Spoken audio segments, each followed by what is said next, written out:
Let's now introduce you to Anouk Pappers. We are very happy to have Anouk with us today as a foremost expert on branding. She is known to many as the Brand Anthropologist. I love that, Anouk. Anouk has been storytelling for brands since 2002, interviewing over 800 CEOs and business owners and published 12 books, including the best stories she encountered. She teaches that strong online presence will support your personal brand and it will position you for the next step in your professional life. After years of focusing on senior executives, she's realized that next to C-suite and board directors, we should also assist the future generations of leaders to build and control their online image. Fully agree with that, Anouk. She is the biggest advocate I know in sharing the importance of defining your personal brand, creating content to support your brand, and publishing content so it will show up when people search you online.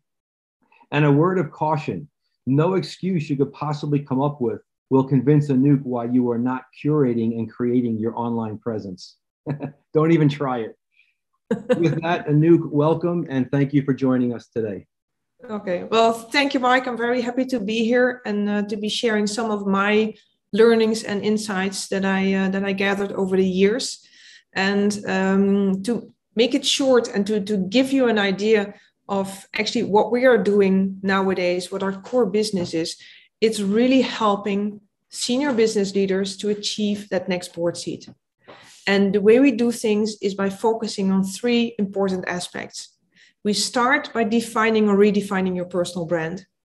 Then once we have your brand, we need to articulate it into content. And today's webinar is going to be very much focused on creating content, because that's a hard one, but a very important piece of our online presence and our brand. And the third part is that we have to make sure that we control our online presence. We have to control the online narrative that's out there about us. Or in other words, we have to make sure that we use Google as our wingman or wingwoman. So going into this topic, as we all know, in today's world, we are who Google says we are. This is this is my favorite one-liner because it's very, very true. And still, today, there are people who are trying to deny it, but there is no more denying it. Especially since 2 years, we've been living in the virtual world.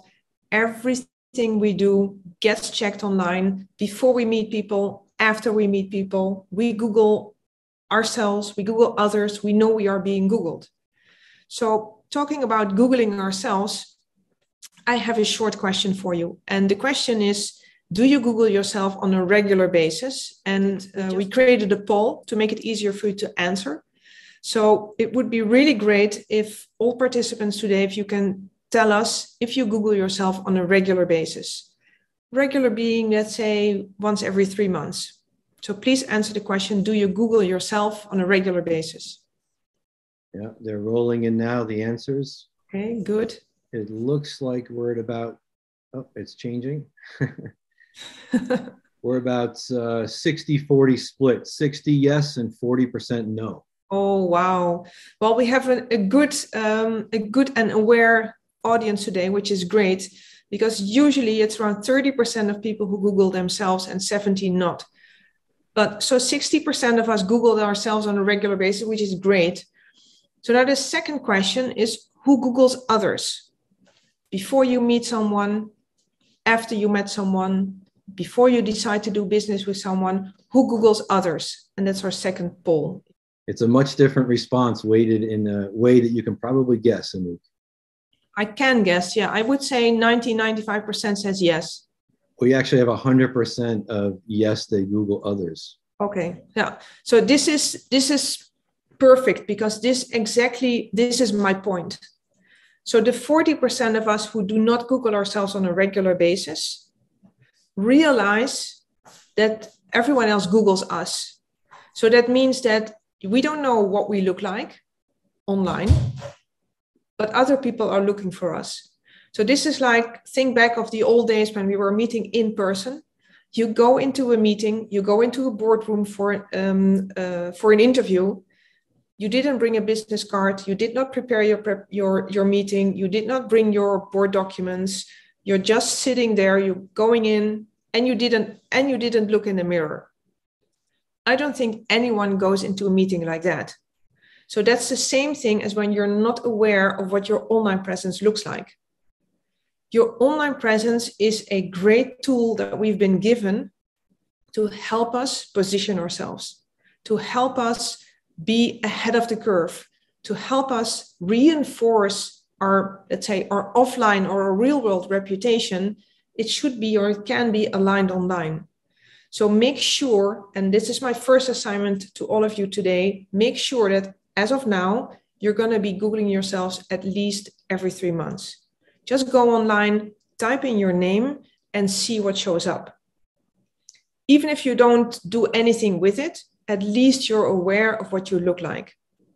Because what you don't want is that you go into an interview and the chairman of the board says, well, you know, all your documents, everything looks great, but hey, we Googled you and we see this and this or so, or we see nothing. What's going on? And you cannot sit there and then say, well, actually, I have no idea. So let's say that we agree on this, that it's really important that we will start Googling ourselves every 3 months from now on. And let's say that you decide, hey, wait a minute, my online presence isn't really that great. I actually should do something. Where do I start? Well, we created a roadmap with 6 milestones. And I'll take you through every milestone briefly. The first one is the online assessment. And that's actually what we just saw. The moment that you Google yourself, what do you see? Look at it, look at the first 10 results on Google and define, is it me? Is the content relevant? Is it current? And is it, and that's the most important question, is it supporting my next professional goal? If I'm looking for that board seat, how am I positioned online? Am I still positioned as the corporate leader that I was 5 years ago? Or am I actually positioned with my vision, with interesting content moving forward? So that's an important one to look at. Also, when you look at your online assessment, don't forget to look at images and video, because people do not just Google us, they also YouTube us nowadays. Video content is extremely important.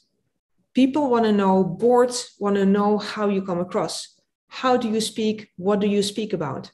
It's a way for people to get to know you. If it's just written content, that's one thing, but video and images, people need to see you, want to see you. That's your online assessment. Once you've done that, the second step that you need to take is to work on your personal brand. Remember, when you're looking for that board seat, you are the brand. It's very important that you start defining your authority as a thought leader. And it's not just about stating your expertise, you also have to share it. And that's why we do, of course, that's what we do with content, so that also others can learn about your thought leadership. And even though we see and we think that boards are considered teams, the reason why you will be on that board is because of who you are and the value that you bring to that to the table, to the board table in this case. So it's crucial to differentiate yourself from your peers, stand out, and make sure that you're being welcomed to that board seat. And your personal brand will go and should go along with you all the way. It's about defining your unique benefit points, your positioning statement, your key differentiators. What makes me different from the next board director? Why should they pick me and not someone else? The third milestone is all about your LinkedIn. As we all know, the moment that we Google ourselves or others, LinkedIn is one of the main, one of the top hits that we show up on your Google search. That means that LinkedIn needs to be impeccable, updated, up to speed. Start with looking at your profile picture. Is it current? Is it showing me in the right way? Also look at your background picture. There's still so many people who are not using a background picture at all, while you can really use that to position yourself. So come up with a picture or create an image that really adds something to your personal brand.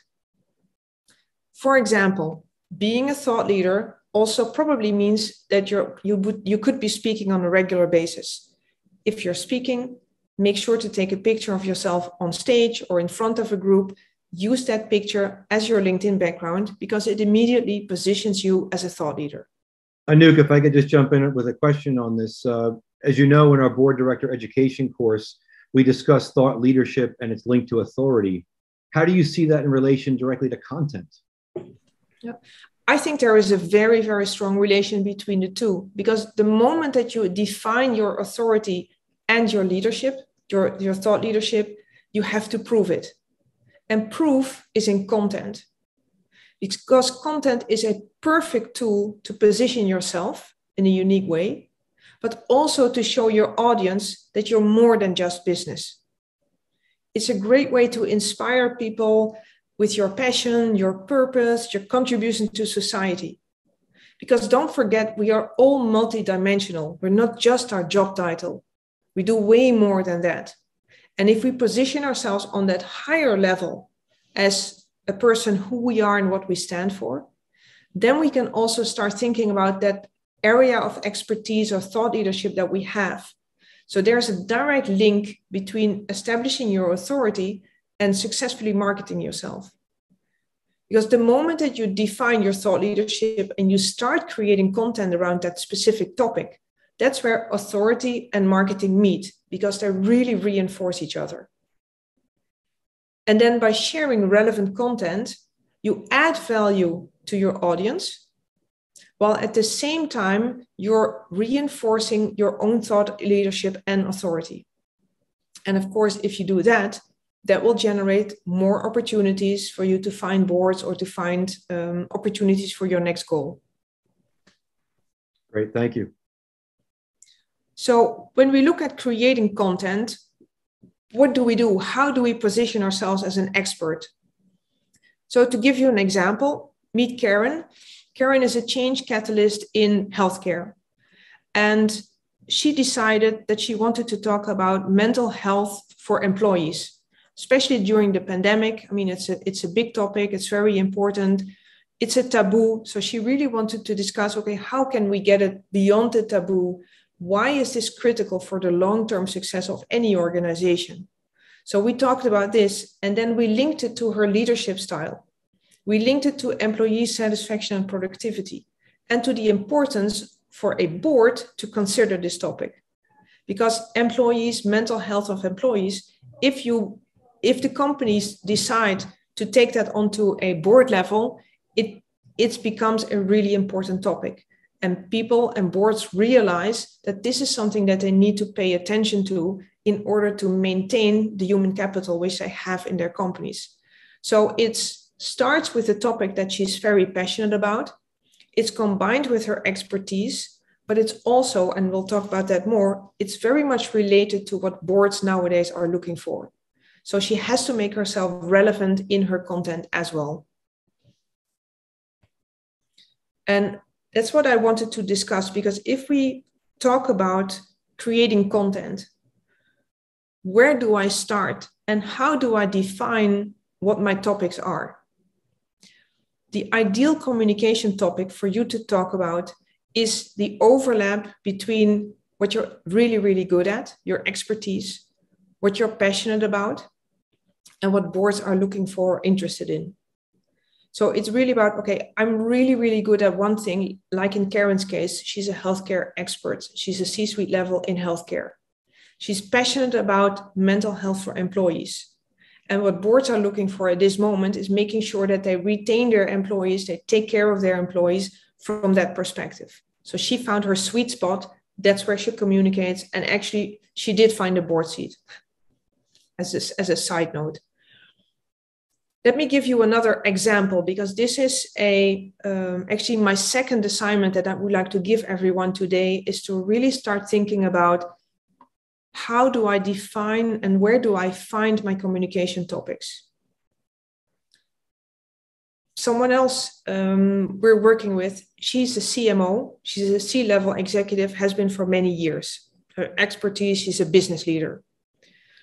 She's extremely passionate about ESG, or actually, as we're talking, it's more about the PPP, the people, planet, profit, that we were talking about already 20 years ago.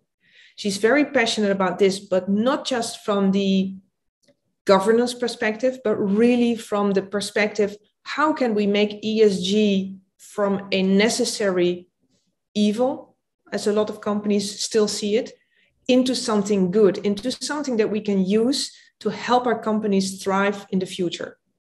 So her expertise, she's a business leader, a CMO. Her passion is ESG, but making ESG something really good that we can benefit from. And boards are, of course, looking for that expertise because they have fear. It's fear of risk and regulation and risk management, but they also understand that they need to comply to those ESG rules. And if they start to understand that they can make it better, or they can benefit from ESG and have better performance, a better company, a better bottom line, triple bottom line, then that makes a lot of sense. So they would like someone like her on their board. Another example, an executive search professional. So her expertise is in search. Her passion has been for many years diversity, but specifically women on boards. So she talks about how and why it's important to have more women on your board. She explains the whole thing, but she also has, of course, the sources to find real good women to sit on your board. So what happened in her case, we created some video content around the business imperative of having women on your boards. A board member happened to see this video and said, hey, wait a minute, I want you to come in and help me find a new board member. So again, expertise is search, passion is women on boards. Boards need to diversify, so they need that expertise as well.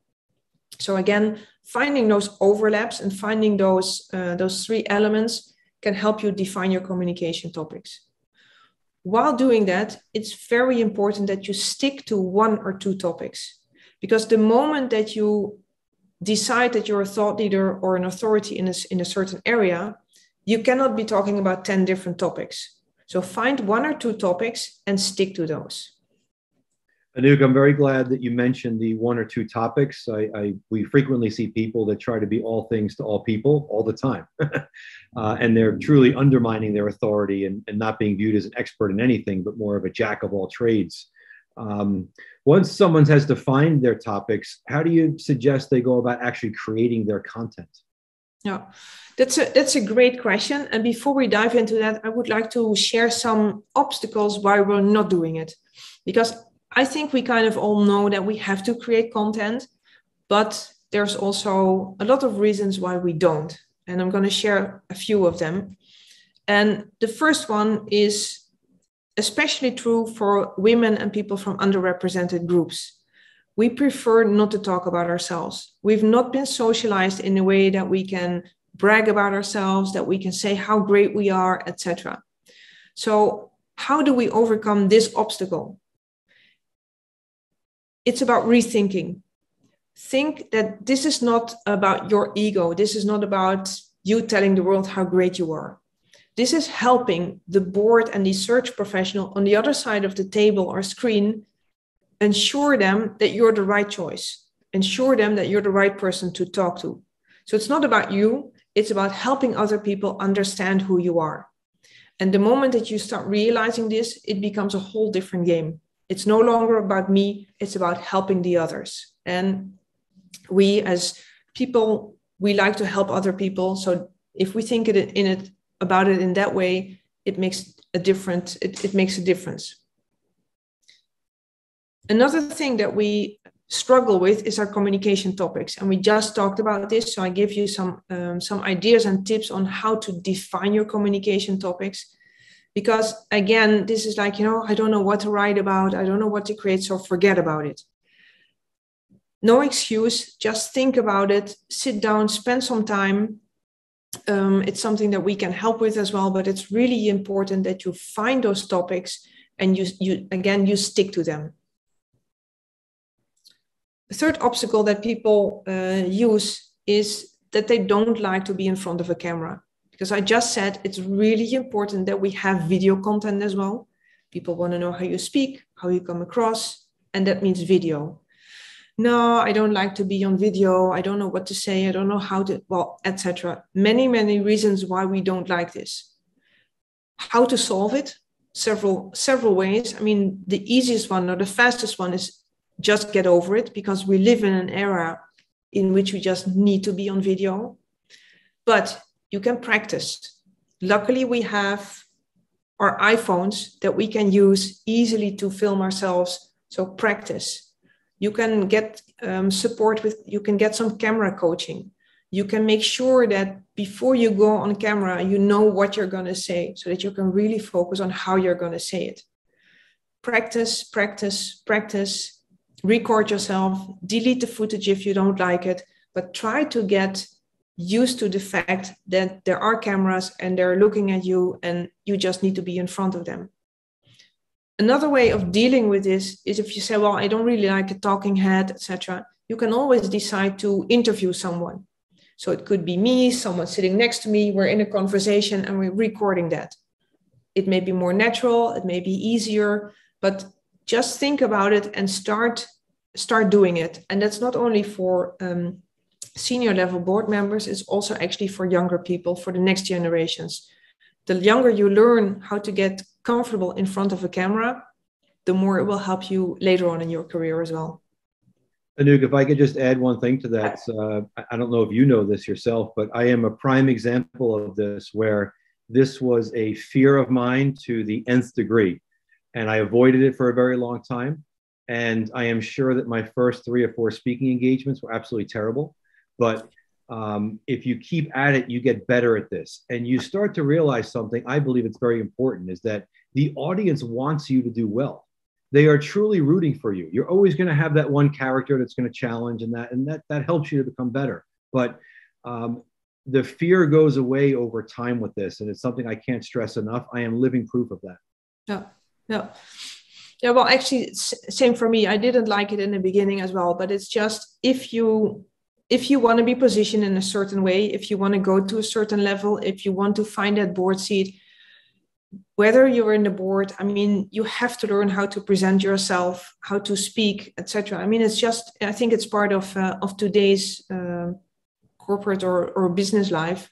And again, it's as with many things, it's all about practice. I agree. And of course, there are people who say, well, I'm not a good writer. Well, luckily, there are many, many good writers in this country, in the world, who are more than happy to help you write. And so this is not an excuse. I mean, not everybody is a good writer. You can be a great, great, great board director, but not being a good writer, which is fine. But use the sources that are out there and don't say, I'm not a good writer, so I'm not going to write. Find a solution. They're there. And use it. And the last one, which is, of course, is a very, very big one for a lot of people, I have no time, which is a very valid reason, very valid obstacle or reason to do. And that's why there are people like me who can help you define your brand, help you create content and get the content out there. Because again, if we don't do it, if we don't work on our brand and our online presence, we're missing out on opportunities. We're missing out on board seats. Think about 2 people, two candidates for your board. One has an impeccable online presence. The other one, not so great, or maybe not nearly existing. They have their board documents, they have their background. Both would be eligible. But of course, they're Googled as well. So who are they going to talk to first? Of course, to the person who has a great online presence. And if this person's, let's say, offline presence or reputation aligns with everything they found online, etc., they're probably not even going to talk to the other person. So it's no longer a matter of just an upside. There's also a downside. So I think all these obstacles can be overcome and can really help you get to that next level. So let's say we overcome the obstacles and we say, okay, let's go for it. We're going to find a solution, whatever. We're going to hire a writer. We're going to do something. What kind of content or how do we go about it? We see roughly 3 ways of creating content or working with content. The first one, and that's an example here, is where we interview people. So Ravila, she's looking for board seats. She has a great background, but she didn't have content. So we said, okay, let's interview you and let's create some short stories that really position you for that board seat. So it's an interview where we talk about her approach, her idea on governance, etc.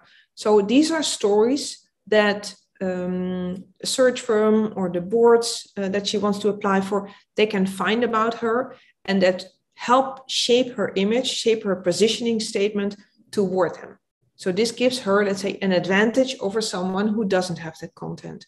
So creating new content, which can be written or in video format, is a good way of starting with content. Another way of doing it, and that's what we do with Lloyd Johnson, is we also interviewed him, but we also started sourcing articles for him. And based on his personal brand, based on his strong suits and his topics, we said, hey, wait a minute, there is a lot of interesting articles written on Harvard Business Review or Forbes that talk about enterprise risk management. Why don't we use that content and write your opinion or vision on the topic? So we don't need to start from scratch, but we can use existing content and work from there. So it's still your vision, it's your opinion on the topic, but we relate, or we can refer to the original article on a Harvard Business Review. That's a great way of reusing, because most of the things that we create anyway are not original. So why not use something which is really good, which is aligned with your vision, and build on that? Or another way of creating content is what we do with Marianne. She's a sought after speaker. She's also a board director. And whenever she speaks, we make sure that we have some video footage or podcast footage. We can make that into short snippets and repurpose and republish that. So if you have your own content, but it's, let's say, a 40-minute panel that not a lot of people are going to watch, we can create short snippets out of it, republish that, and have content like that. So there's different ways. Creating new content, using third-party content, or repurposing, let's say, your own existing content. And Anouk, correct me if I'm wrong in this, but from what I witnessed, both in my writings and others that curate their own content, that seems to get a lot more traction because of its originality than simply the reposting of other possibly already read or already known information. How do you feel about that? Yeah, I agree with that. And original content is by far the most interesting, because it's always, let's say, on point, and it's the closest to what you want to convey. However, let's say, to vary, let's say, between original content and used content, but still, if you use existing content, even though, let's say, the original article may have been read very often, still your personal vision and your take on it is an interesting one, and that you can use that to position yourself. But I agree, original content is by far the best, is preferred. And also, and that's a funny thing that we noticed, the more personal the content gets, the more interesting. And even though we want to share our thought leadership and we want to share how well versed we are in a topic, try to somehow make it personal. If it's too corporate, let's say, or if it's too distant, people are less interested. So try always to weave in, let's say, a personal note or something about you. And the same is for images. And for example, a nice one here is we see one of the images where we see Marianne sitting in a panel. That picture gets much more comments and is more interesting than the one below that just has the open book where it says lessons learned. So also pictures of images that show you, they also always get more traction as well than when it's just an image of something more abstract. In action picture, I guess, is what you're trying to say, right? Exactly. Proving that you're doing those things. Yeah, exactly. Yeah, so not a still profile picture, but yeah, a picture where you're on stage or where you're doing something. Yeah, that scores much better than either a still profile picture or, let's say, an abstract image. Yeah, I'm sure we'll have questions from folks. I can see a few already on the content creation aspect. But just to keep us moving here, we'll come back to that. Once you have your content, and I'm sure you're going to talk about this, what do you recommend that we do with it, right? So you publish it on LinkedIn, there's websites, what else? How can we actually start to really control that narrative of what we want to portray of ourselves? Yeah, that's a great question, and that's the next step on our roadmap. So after content creation, we talk about publishing, and publishing it's a complicated matter in a sense, because if you think about, okay, I have my LinkedIn and I publish everything on my LinkedIn, that's great, but it's only visible on LinkedIn, and the only thing that it will result in when we Google you is we're already seeing your LinkedIn. So it doesn't add to your online presence. The same as with your website. Some people say, I have a website and I blog, I have an article every week, I post it on my website, which is great, but it's only great to the extent that if enough people go to your website, if they read all the articles, and again, it will only result in one hit on your Google search. So we have our LinkedIn, we have our website, maybe we have our Twitter. Oh, that gives us still 7 or 8 other hits, let's say, that we could control on our online, on our first page of Google. So what we do is we publish on all different kinds of platforms. So I have an article from Marianne, and I'm going to publish it on Medium. Then I have a video from Ravila, and I'm going to publish it on YouTube. I have an article from Lloyd, I'll publish it on Script, etc. So we use all these different platforms, and we publish content for our clients on those platforms. And on a Medium, for example, we don't just publish for Marianne, but we also publish for Lloyd and Ravila, etc., etc. So by doing that, we call that the power of many. It means that there are so many articles on a Medium blog that Google says, hey, this must be interesting content, so they push it up in the search engine. It's a bit of a technical story, but it's just if you publish everything on one platform, it will generate one result on your Google search.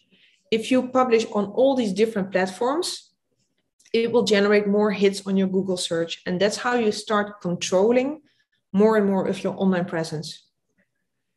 And what's important there as well is that for every piece of content that you publish, you have to come up with an interesting title, because there's a lot of people who Google you, but they just do title scanning.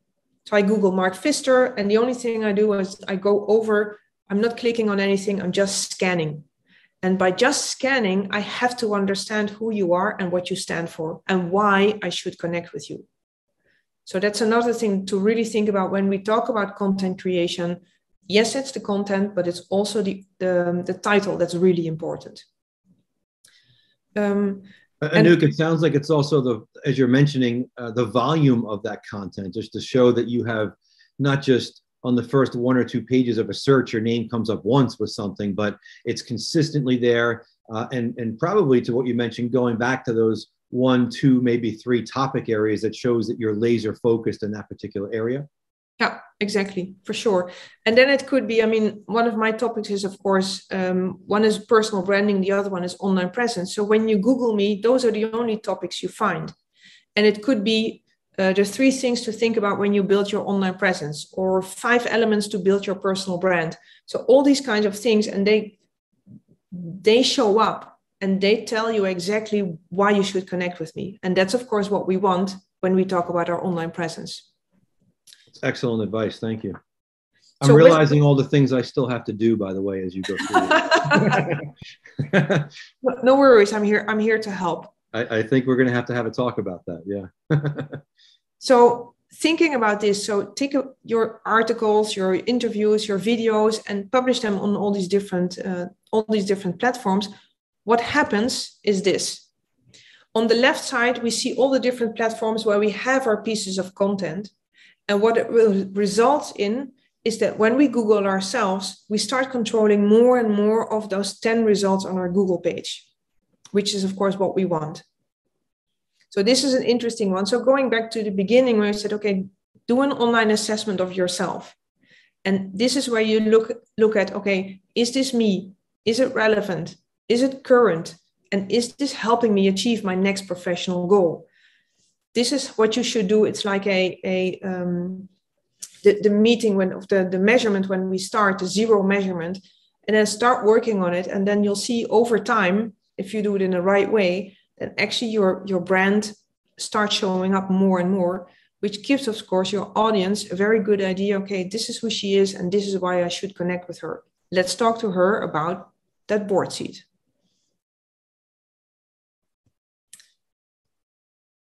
And then if we go to the next, the last step actually of our roadmap, the last milestone is about staying current and relevant. So now that we have our content, we did publish it on our LinkedIn and on all the different platforms. How do we stay current and relevant? Well, that's your job. And your mission is to interact and engage. What we do, we can help you with a lot of different things, but we're strongly convinced that the fact that you have to be your own voice. So the moment that you publish something on LinkedIn and people respond to it, it should be you who's responding and engaging in those conversations. I'm going to share 2 things that I think you should do, because there's also the fact of time and having limited time. So even when you have 15 minutes a week to spend on your LinkedIn, do something like this. Whenever you post something on LinkedIn, name tag other people in a comment and ask them for feedback. So here's the post. And then I say in a comment, I ask a question. Say, does your online presence represent you in the best way possible? And I tag a few people whom I want to respond to this. And this can be a potential client, a partner, someone with a huge network, or whoever it is. So think about who you would like to tag, let's say, in a comment. Because the moment that one of these people replies and either likes my post or comments or shares it, I will get visibility in his or her network. So think about how you can use your existing LinkedIn network to get visibility in new networks. That's an important one when we talk about engaging, let's say, in conversations. So find interesting people and involve them in your post, in your content. The same is when somebody comments on your post, do the same thing. React. So, oh, thank you, Mark, for commenting on my post. This is really great, but I have to make sure that I say thank you and then tag Mark. Thank you, Mark, for commenting on my post. What do you think, or what's your take on the topic? That's how you start conversations. So it's not enough just to publish content. You also have to make sure that you really engage in those conversations. It's not like it's like I publish, I sit back and relax and I'll have my board seat. That's of course not how it works. So you really need to engage and be active. But again, even if you have only 15 minutes a week, try doing some things like this. These are actually the points that I wanted to share. And looking forward, I see there are several scenarios. Or you say, hey, wait a minute, this is great. I'm doing everything that you talked about today already. So I would say keep it up. Or if you say, I really could use some support in one of the areas that you were discussing, that's fine as well. Or if you say, I really like to discuss a little bit about my specific situation, I have some additional questions. I would like to offer you a 20-minute one-on-one consultation. You can find me, or you can email me, and we can find a time if you'd like to discuss a bit more in detail. And Mark, if okay with you, I think we go over.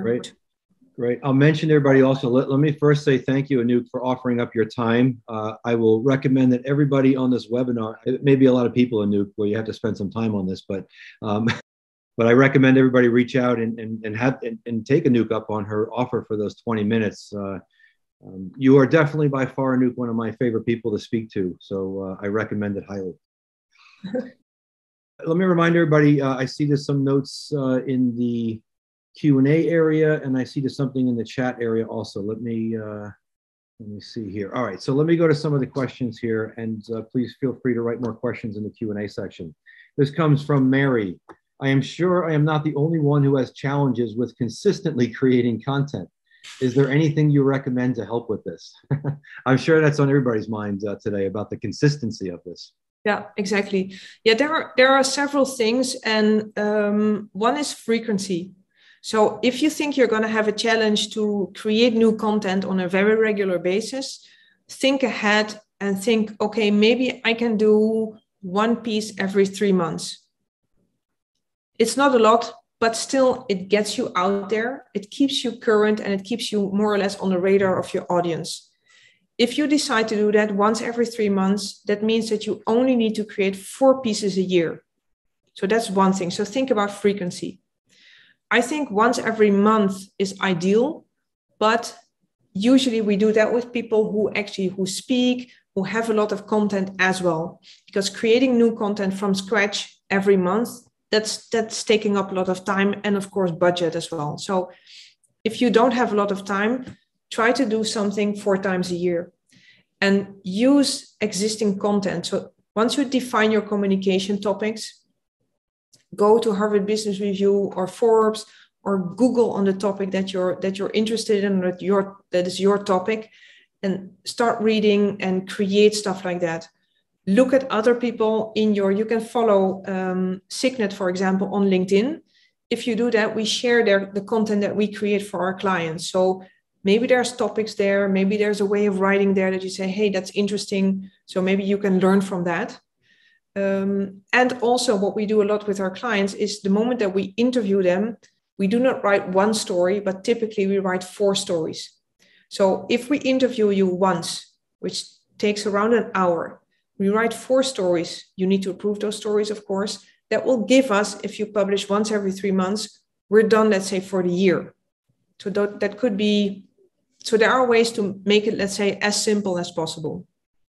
And it sounds like you're saying also to set a realistic expectation of your content that you have to speak or write about and your available time to keep that consistent. A funny note to this question from Mary also is that I notice every year that my inbox is filled in January and February with newsletters starting from folks for that year. March it tapers off, and then in April I'm back to the people that did, for many years over and over again. That's the cycle of every year. Yeah, exactly. So it's better to spread it out and to like you say, to make realistic expectations and live up to those, instead of pushing everything like, oh, I have 3 pieces, I'm going to do them all today, and then nothing for a year. That doesn't make sense. So you have to think a little bit about a content strategy and a publication plan. Yeah, great input. This question is from Thomas. Is LinkedIn popular globally, not just in the US? Are there other regional professional social media platforms you recommend? That depends on where you are. I mean, LinkedIn is by far the biggest on a global level. I know in Germany, there's a network which is called Xing, which is Xing, Xing, which is popular. I know there's another one. There's one in Spain. I forgot the name of. So there are regional ones, but I would say that depends completely on your goal. If you're trying to build business or find a board seat, let's say in Germany, then Xing might be a good idea. But so it depends on your goal, and then look. And of course, China has its own networks. But then again, if you go into WeChat or one of the other ones, then you'll probably need to speak Mandarin as well. So. Yeah. And I think the other piece, Anouk, goes back to what you mentioned earlier, is that it's not just one platform. In fact, your service puts you on multiple platforms. So I like to always think globally in these scenarios as well. So it could be, or it is in your approach, that it is on a global scale. It's not just regionally. So it's a good point to make. Yeah, and of course, when you talk about, there's 2 different things. There is social media where you really engage and interact with audiences. And there is the focus that we have, which is on creating and publishing lasting content. So the moment that we publish something on Medium is not a social media. Medium is a publication platform. So we use publication platforms and then share it on social media. But our core is really to publish because that will actually end up in really building your online presence. So social media is instant content, engaging and interacting. And the platforms, the publication platforms are much more to build, let's say, that long-term online presence. So there's a big difference in the two as well. Great point. And if we talk about the publication platforms, they are global. So WordPress, Medium, YouTube, etc. Those are global platforms. Right. Very good. Very good. All right. This next question comes to us from John. Regarding your slide and comments on not knowing what communication topics to choose, are there some additional insights or a process you can share regarding how to go about selecting relevant topics? After you answer this, I'm going to add something to this also that comes to mind, but Anouk, please go first on that. Yeah. It's going through that exercise of your expertise, your passion, and what your target audience is looking for. And it's very much connected to, of course, to your thought leadership. I can add to that, Anouk, which may be helpful. In our board director education program, we specifically touch on this. In proper board director packaging, there is something called your major and your three minors. And what this means really, your major is what do you want to be known for as your main expertise area? Commonly, this links back to titles and specific expertise areas. Could be CIO and digital transformation as an example. But sitting just below that is something what we call your three minors. And your three minors are areas that correlate directly to known and common board committees.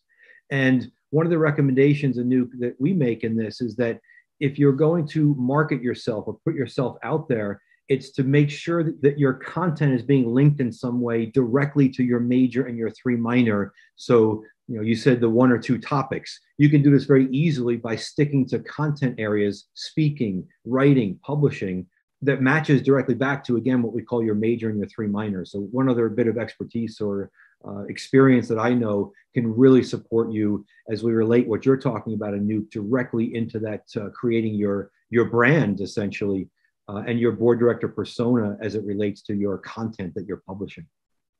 Yeah. So in either case, it's a way of, let's say, it's going through that process and defining those the topics or your major and your three minors and sticking to those. So it's yeah.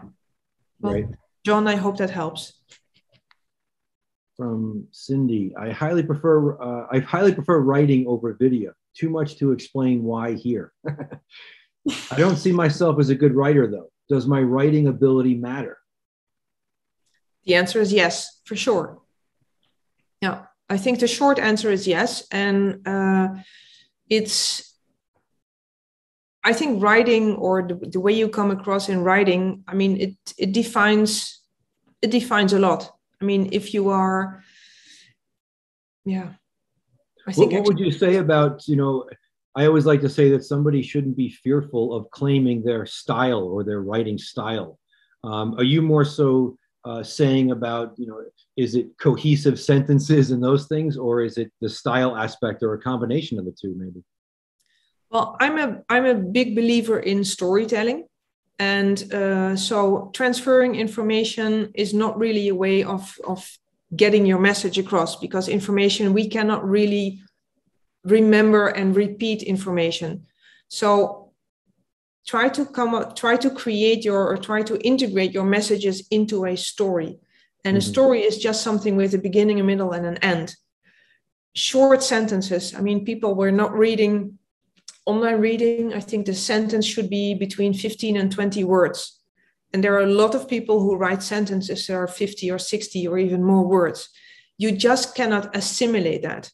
So I think your writing is important. I think it's okay to have your own writing style. We definitely don't all need to write in the same way, but it needs to be easy to read. It needs to be appealing. It needs to be thinking about your target audience. So I definitely think your writing style matters, but I just don't know if Cindy says I'm not a good writer, if that's, let's say, if that's your opinion, or if that's, let's say, the opinion of others, because sometimes you might also underestimate your own abilities. But I think it really does matter, because if you read something bad, then you don't want to read it and you don't want to meet the person. So yeah, good point. This next question, When you Google yourself and you don't like what you see, can certain areas be deleted, meaning image damaging content, until you get a new, fresh look? That's a great question, and it comes up very, very often. The short answer is there are organizations or companies that can help you commit digital suicide, as they call it. It's called blank canvas, for example. I don't know to what extent that really holds in the long term. What we always say is try to create new content, publish new content, so that the old content that you don't like will be pushed down. Deleting content, you can only do that if you have access to it. So that means if you uploaded a picture of yourself that you don't like anymore, then you're the one who can take it down.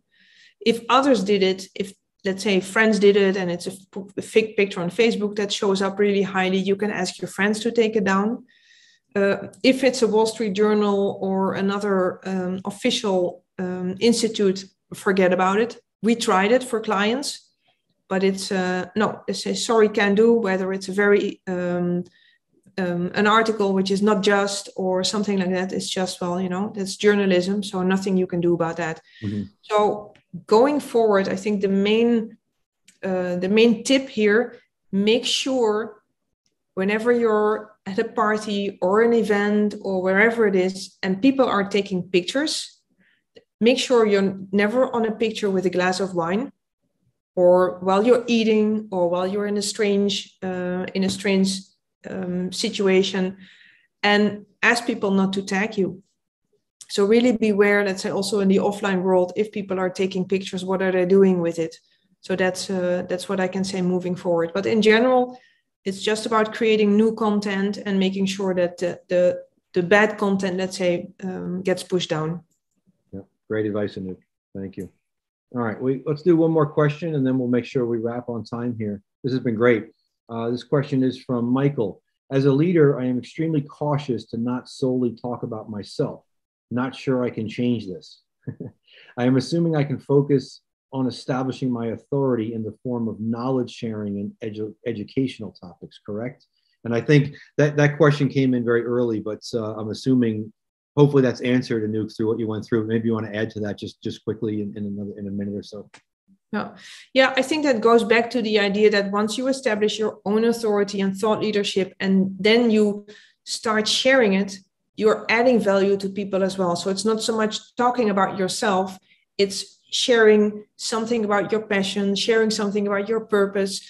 The moment that you share something, if you're a thought leader and you share something about your contribution to society or your purpose, hopefully you're inspiring others to do good as well. So it's really carrying on that message of doing good to others. And I think that's a way where you can say, well, I'm not just talking about me and promoting myself, but you're promoting something bigger than yourself. Very good. Great. Thank you.